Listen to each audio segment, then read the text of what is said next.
How's it going, everybody? Listen, we're moving the week past this horrible tragedy that took place with Charlie Kirk. And what I want to do is have a conversation with y'all about what we do past the point where our anger subsides and solidifies into conviction. Because that's kind of where I'm at. I've been very, very angry over the past few days, angrier than I can recall being in much of my life. Not just because of what happened, but because of the vile, reprehensible response and reaction that we've seen from our fellow Americans, from prominent Democrats and people in positions of institutional authority throughout the United States, professors, teachers, journalists, elected officials, Congress people, my own House colleagues. I mean, at minimum, close to a dozen of my own colleagues in the Minnesota House of Representatives who have come out and provided either celebration or justification for the death of Charlie Kirk. And the correct and natural and appropriate response to that is anger and righteous indignation. But that's not a healthy space to simmer in. It's not. It has had negative consequences. The justified anger that I have experienced over the past few days has had tremendously unhealthy and negative consequences upon my life in the past few days and the lives of my family members. I've had to make tons of apologies for the ways that I've reacted to things that my reactions weren't justified. But I wasn't reacting to whatever it was that, so and so said or did. There's this anger that's been simmering under the surface as a result of what I've witnessed and what I've been continuing to witness over days from the political left and from people who I work alongside, right? Like, the great irony here is we're talking about, we live in a world where hostile work environments are considered something abhorrent, that we need to have all these processes in place to address and do something about. The only workplace where there's literally nothing you can do if somebody wants to kill you that you work alongside of is being elected to political office. I out of necessity, out of constitutional duty, am going to have to sit alongside of and in the same spaces with people who I now know without any doubt would celebrate my death the next day. That's my response. I got to deal with that. I just got to deal with it. That's the responsibility that, unbeknownst to me, I assumed when I put my hat in the ring in order to run for public office in the state of Minnesota, is that I'm going to have to work alongside people who think that it's completely justified to wish me dead and to encourage others to kill me implicitly. That's the situation that I'm in. And that's a very tough space to operate within, but I can take it. This is what I've come to realize, is that I can take it. I was born for such a time as this, apparently. But despite that burden, we have to come up with an answer to what to do with it, right? Like, how do we move forward in a productive manner in spite of the horror that has been revealed to us in recent days, in spite of the fact that it is now abundantly and objectively clear that one side of the political discourse in this country wants the rest of us dead and would celebrate and dance on our graves, and the other side just wants to exist, just wants to be a thing, wants to retain normalcy and decency and law and order and the Constitution and individual rights. Like, these are things that, and this is not a historically consistent precedent that we're experiencing right now. Republicans and Democrats historically, genuinely have been the loyal opposition to one another, meaning that we both identified as Americans proudly. We both were truly committed to upholding the Constitution of the United States and the principles that are enshrined within it: free speech, free association, freedom of religion, etc., etc.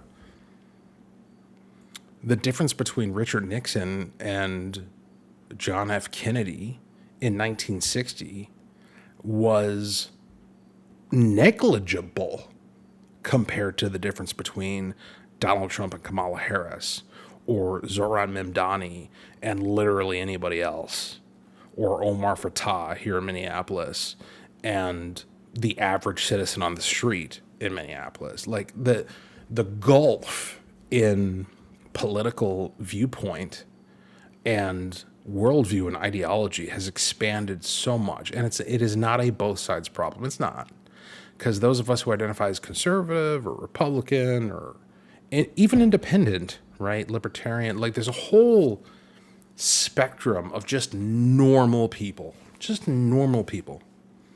who just want to live our lives. That's all we want to do. We just want to live our lives. We want our government to do what government is supposed to do. We want a bite at the apple. We want a crack at the bat. We want to just be able to see what we can get done with our lives. That's it. That's all we want. We're not asking for reparations. We're not asking for some sort of, handout or subsidy or any of that. Like we don't want that. We don't care. All we want to do is be able to be who we are, live productively and virtuous, and carry forward the legacy of those who came before us. That's it. That's all we want to do. And the other side, at this point in the United States of America, has decided that if that's how you feel, you're a fascist. They've conflated fascism and Nazism and genocide with just wanting to live your life without being controlled. That's what they've done. And because there are some people in our society who are willing to take that insanity seriously, the rest of us are under threat as a direct result. And that's enough to make a person angry. That's enough to get somebody's blood pressure up, mine included. But at some point, we have to be able to get beyond the anger to, okay, what do we do about this? And that's what I want to talk about today. So let's start with how we should orient ourselves into where the focus of our thinking should be. So the easiest and potentially laziest way to think about the problem that we find ourselves in is to focus on the other side, to keep pointing to the left and saying, look at how abhorrent they are. God, these people are god-awful. These folks are declared enemies, all of which is true. 100% is obviously true. They literally want us dead, and they're willing to say it out loud. But that we don't have any control over that. You're never going to be able to control what the other side thinks and feels. Never. This is a lesson that I try to teach my boys, is that whatever injustice you perceive that you're suffering as a result of what somebody else has done, you don't have any control over what they do, what they say, what they think, who they are. You don't have any control over that. The only thing you have control over is yourself and your reaction, your response. That's it. So in order to move forward productively, the thing that we need to focus on is us. Where are we at? What is our grounding? What is our anchor? How are we going to move forward? How are we going to respond? How are we going to react? That's where the focus needs to be.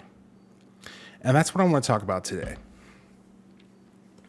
Because what I perceive happening right now, and there's so many anecdotes that I could share with you that I'm not going to, in consideration of time and also confidence of personal relationships, that indicate that there are a lot of folks on our side. There are a lot of Republicans, certainly here in the state of Minnesota, who don't know what time it is, don't recognize the reality of what it is that we're facing, and are still stuck in a 2002 view of political engagement.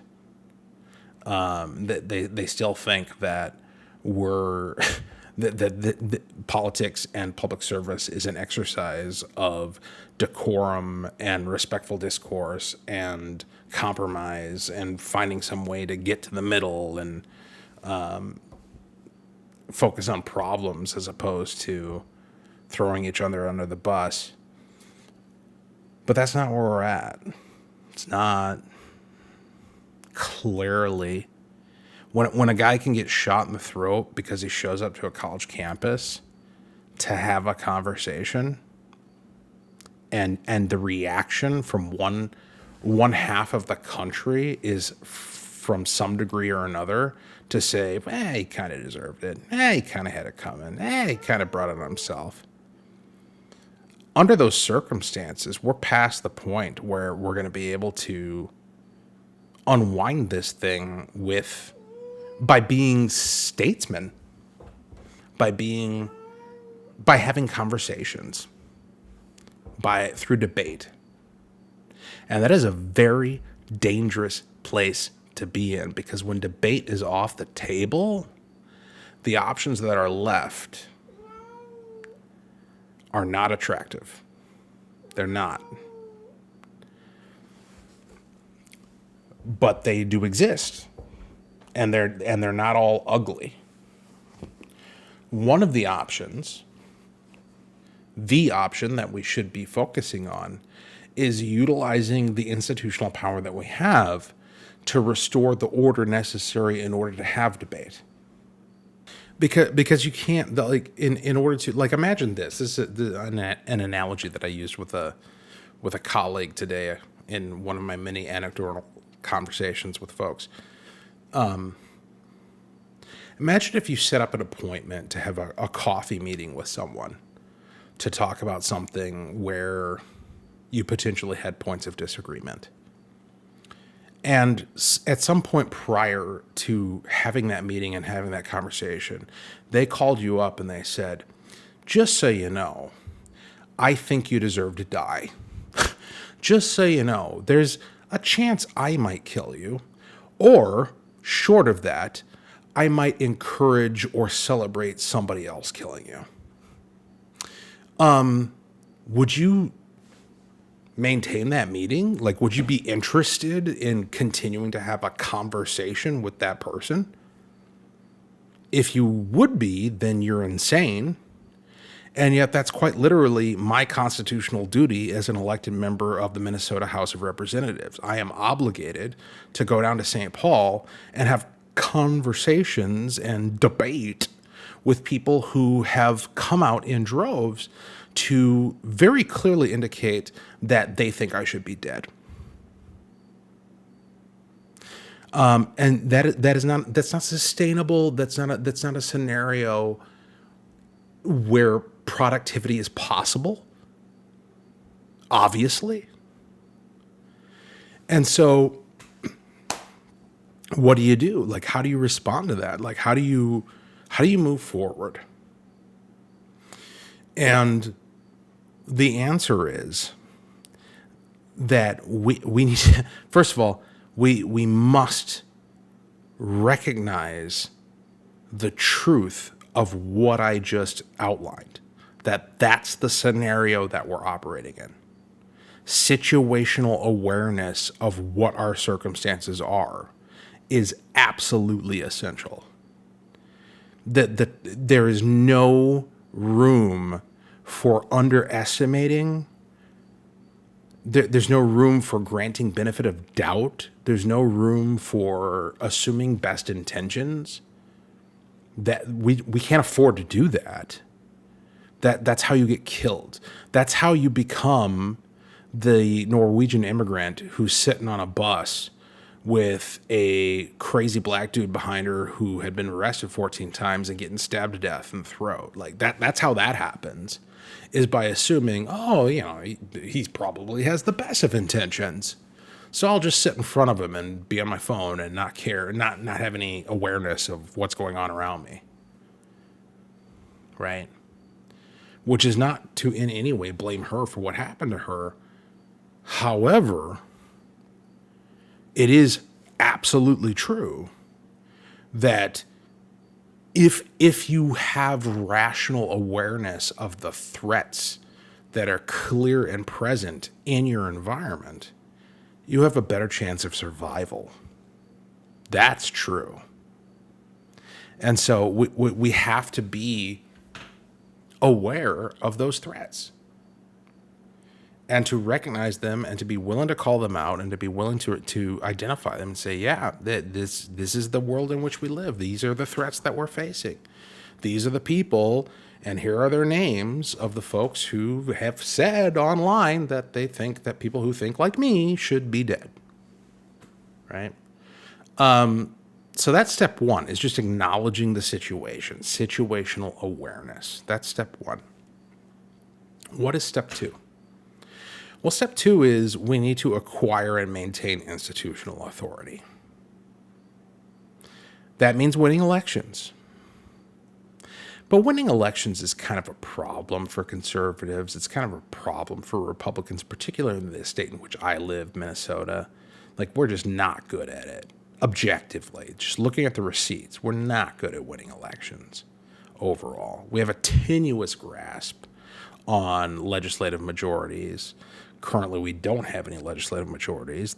We're pounding our chest and all proud of ourselves over the fact that we have a tie in the House. 67 Republicans, 67 Democrats. Look at us. Look at what we did. We broke the trifecta. Aren't we awesome? Not good enough. Not adequate. And we got Tim Walz, who somehow managed to get reelected after committing one of the greatest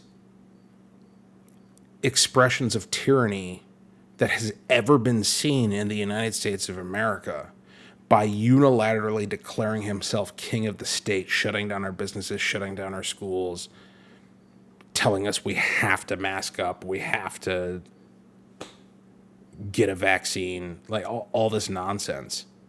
And we just sat here as a populace and we're like, oh, the One guy decided that, huh? Okay. Yeah, we'll go along with that.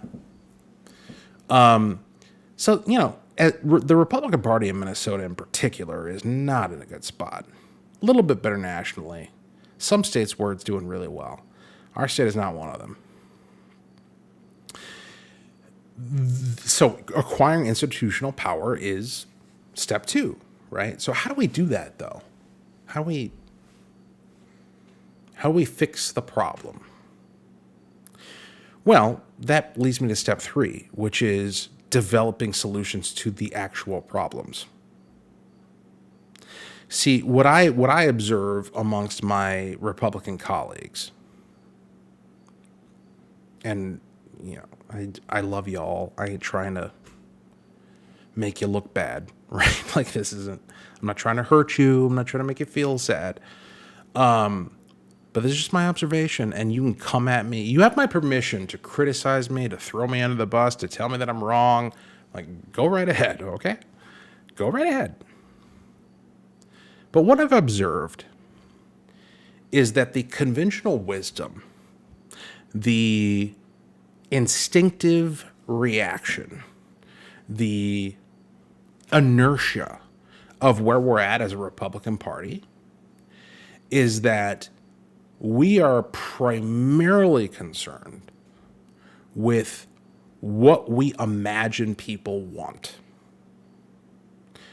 So people will have organizations that will go and they'll do polling, right? Like poll, what do people think about this issue, that issue, the other issue?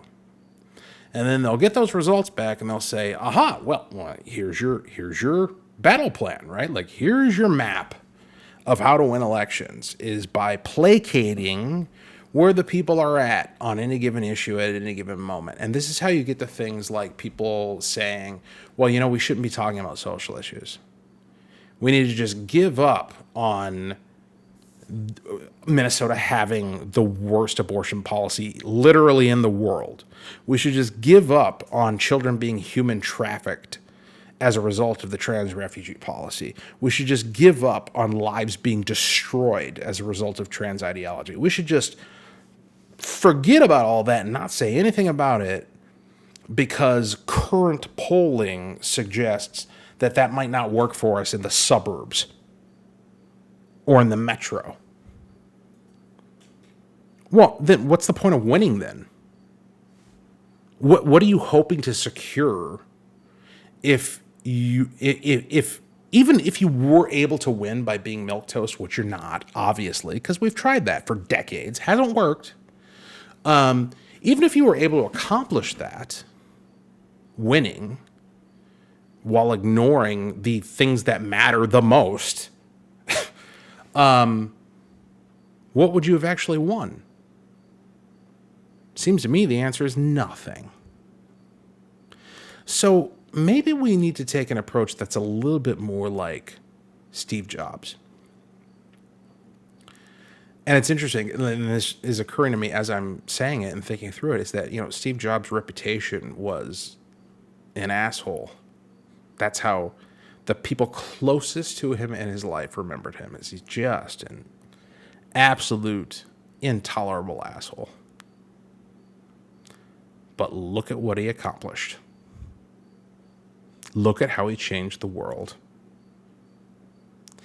And the Steve Jobs approach to business, and to his business in particular, was he was not interested in doing the thing that people said they wanted. He was not interested in following the polls. He wasn't.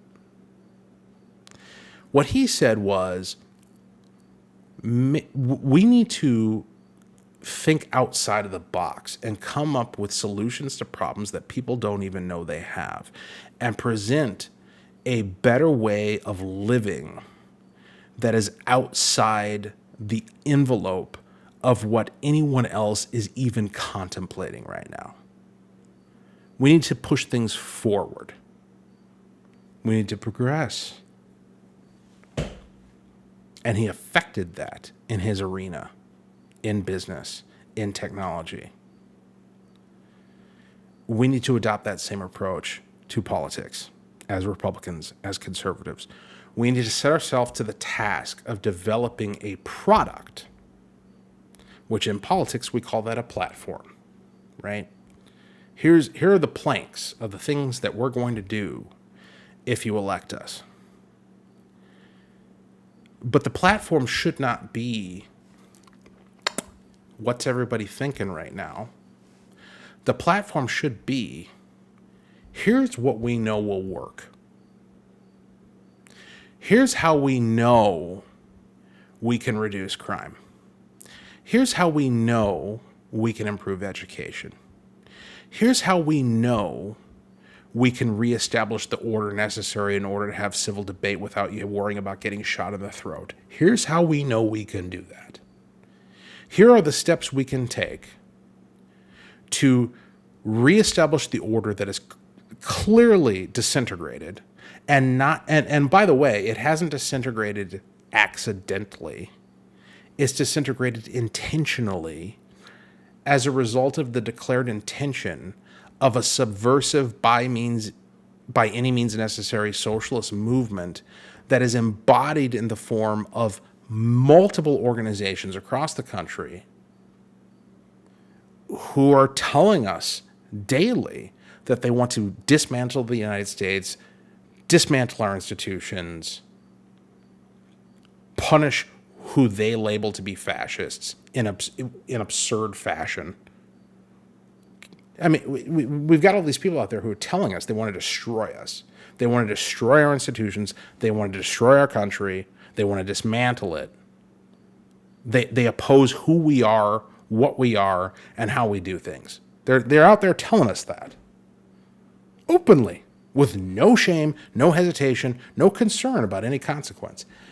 That needs to change.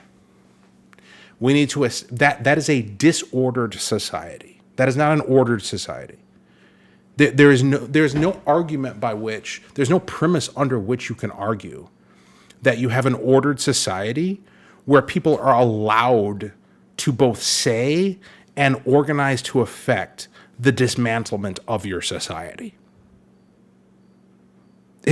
Under circumstances where we're willing to tolerate people who are, by their own admission, traitors, saying, I want to dismantle what this nation is. And you're just like, oh, well, that's an opinion. That's interesting. Let's engage in a civil debate with that. To the extent we're willing to tolerate that, we're absolutely suicidal as a nation and a society and a country and a state. And so what we need to put on offer as Republicans and as conservatives is we're going to reestablish order. We're not going to tolerate this nonsense at all. We don't care what names you call us. If you threaten our lives, you're going to prison for decades. Your life is over if you engage in the incitement of violence, if you organize to deprive people of their civil rights. You don't get to be a person that walks alongside us in a role of any type if your expressed goal and actions are trying to affect the deprivation of our peace, our order, our society, our institutions. If you tell us you're a traitor, we're going to treat you like one. That's the platform. And what's the worst that can happen if we run on this? What's the worst that can happen? They're going to keep calling us fascists? They're already doing that, right? So maybe if you're going to call me a fascist, maybe I should give you what you think a fascist is. Even though in reality, there's nothing fascistic about what I just described at all.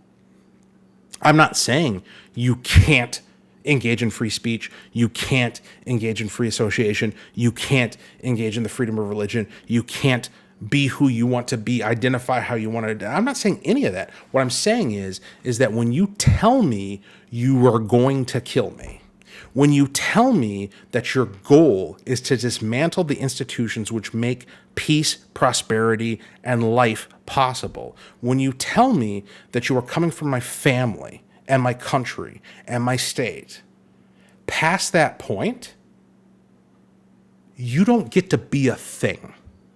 You get to be a number assigned to the Department of Corrections for the vast majority of the rest of your life. That's what you get to be. That's the solution to this problem. Your institutions, your organizations that explicitly have these goals are going to be dismantled. Your funds are going to be seized. The people who gave them to you are going to share your cell. That's the solution to this problem. When I talk about coming up with a product that works, this is the product that works. The product that works is people who want to kill you are taken out of society and put in a place where they don't have the ability to actually execute their declared intentions. That's what works. And I'm proceeding under the bizarre premise that people actually want that people would actually vote for that. So, I mean, there's really two premises here, right? So my first premise, my preferred premise, my optimistic premise is that people actually want that, right? Like they want to live in an ordered society. They want to live in a society where somebody who says, I'm going to kill you, is deprived of the capacity to actually execute on that intention.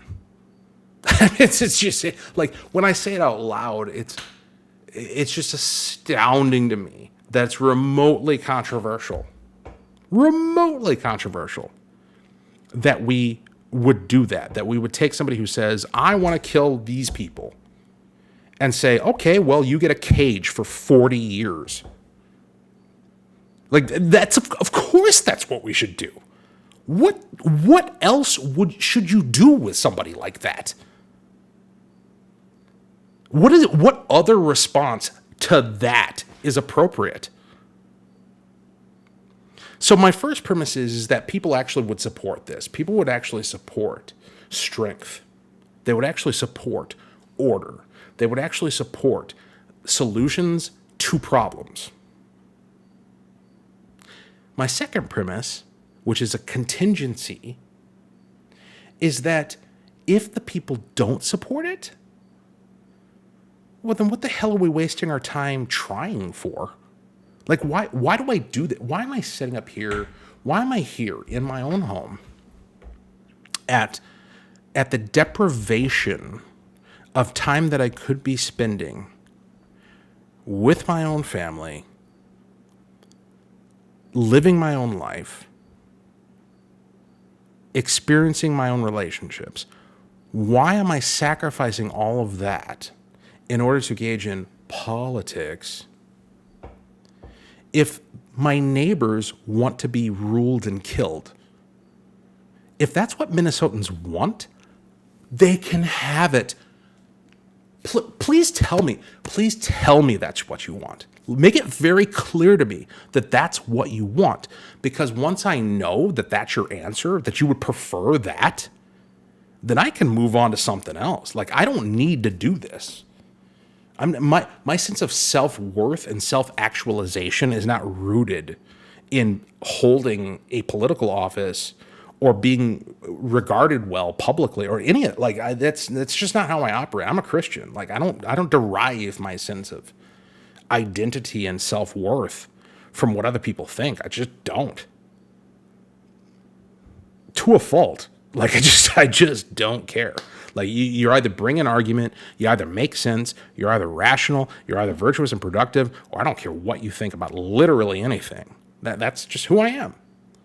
And so, if that's what people want, if they want to reject order and decency and consequence and justice, if they want to reject it, let them reject it. Let them have it. Let them have what they want. Let them have what they deserve. So I guess my prescription for fellow Republicans is, listen, like, we got to develop a product that solves the problem, whether it's in public safety, education, judicial issues, like down the board. We develop the product that works. Don't ask yourself, well, what do people want? Who cares what people want? Oh my God, but it's a democracy. Yeah, well, here's the thing. So is the market, right? Like, the market is a democracy in a certain sense. But as Steve Jobs very clearly noted, correctly, he was proven right, is that the market doesn't even know what it wants, right? Customers don't know what they want. Customers go where they think they should go in any given moment. It's frivolous. What you need to do is you need to provide, you develop a product, the value of which cannot be ignored. You develop a product where people look at it and they go, wow, what's that called again? The iPhone? What's that? What can it do? Well, I never even imagined that I needed something like that in my life to make it more productive and efficient. I never imagined that my life would be better with that product. Instead of being reactive, we need to lead. It's that simple. And you know who already has this figured out? The guy who already has this figured out is Donald J. Trump. Donald Trump doesn't ask anybody what they want. Are you kidding me? Like that, I think that is something that 100% of Americans in the United States, like, that is a unifying premise right there. Donald Trump doesn't care what you think. Eh? Eh? Yeah, I think we can all agree on that. He doesn't. What he cares about is what works. What needs to be done. That's how leaders think. How do I win the battle? How do I defeat the enemy? How do I build the thing? How do I make life better? And I'm not interested in the opinions of people who aren't making life better, who aren't building the thing, who aren't defeating the enemy. I'm not interested in any of that, because what needs to be done is too important to stay your hand in hopes of earning the respect and accolades of morons. That's the attitude of everyone who has ever accomplished anything in this entire world. Even the left agrees with that, right? Like, what's that class? There's some classic quote that leftists love to dig up. I have no idea who said it, but it's like, never underestimate, and I'm going to butcher it, so I apologize. Never underestimate the capacity of a small, committed group of people to, change the world, because indeed it's the only thing that ever has. There you go. That's the sentiment, right? That is a controversially, shockingly undemocratic sentiment that Democrats love to hearken back to.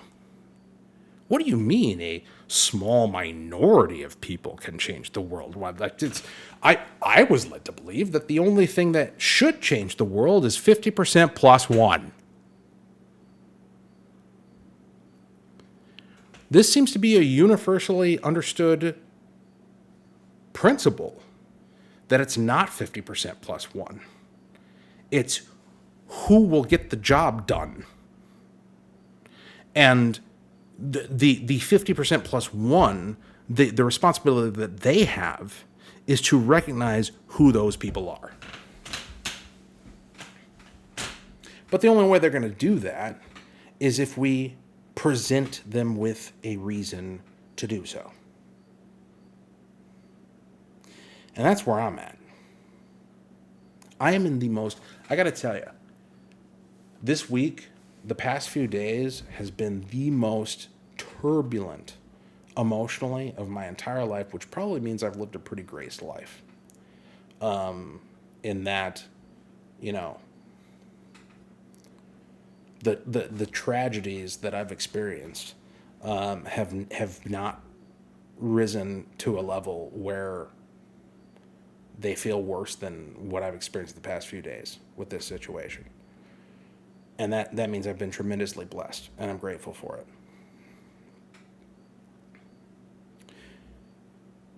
But the other side of that coin, like right now, where I'm at now, is that I feel so liberated. I cannot tell you how liberated I feel in that I am no longer to any degree concerned with anyone's opinion. Nobody's. Except the Lord my God. That's it. And that's not because I don't care about people. It's not because I don't respect people. It's not because I don't value my fellow human beings. It's because whatever it is that somebody else brings to the table must be judged by a plumb line. It must be judged by a standard. Is what they're saying right, or is it wrong? Is what they're standing for moral, or is it immoral? Is their premise, supporting evidence, and conclusion valid, logical, truthful, or is it not? That's what matters. Not the mere fact that they have an opinion. They have it. It's theirs. They have it. Everybody's entitled to their opinion. Yeah, everybody is entitled to their opinion. But they ain't entitled to have it validated or affirmed or acknowledged or respected or abided by. In order to earn that, you have to actually be right.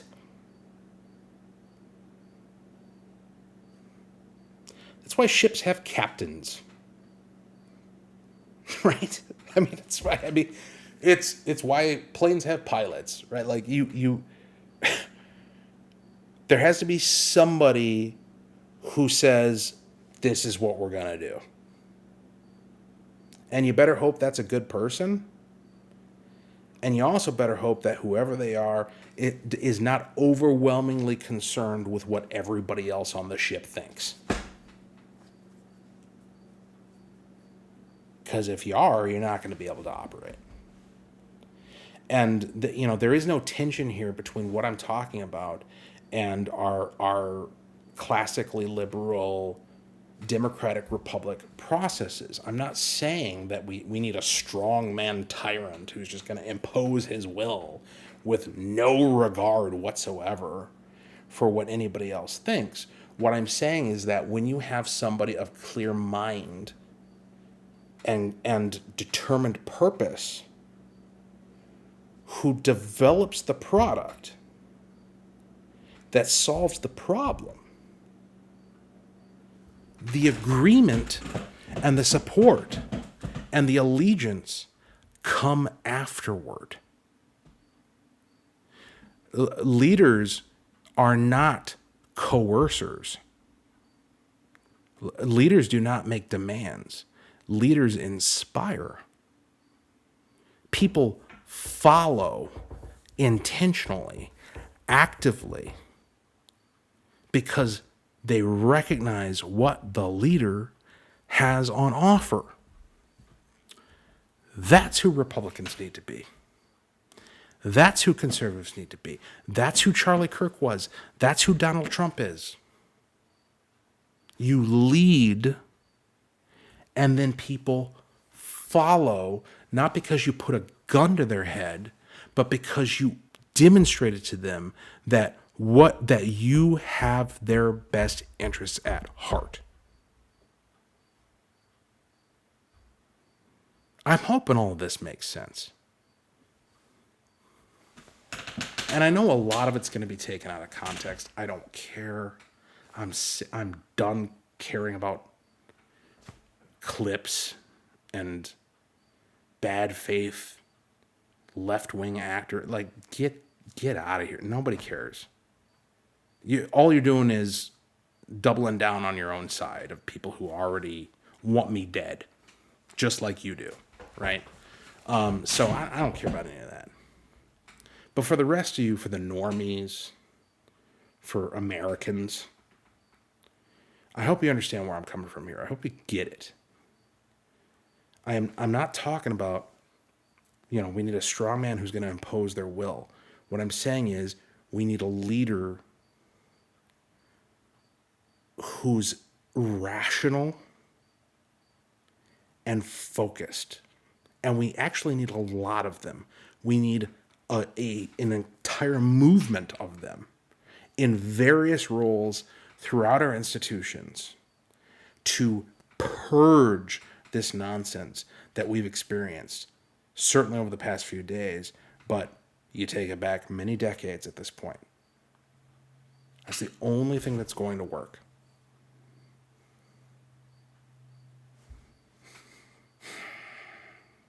And if you think I'm wrong, prove it. To coin Charlie Kirk, to repeat Charlie Kirk, prove me wrong. How am I wrong? Point to the evidence of electoral, political, legislative, social, the record of the past few decades, and show me how I'm wrong, that the traditional way of doing things and the conventional wisdom is working. I'll wait. Take care.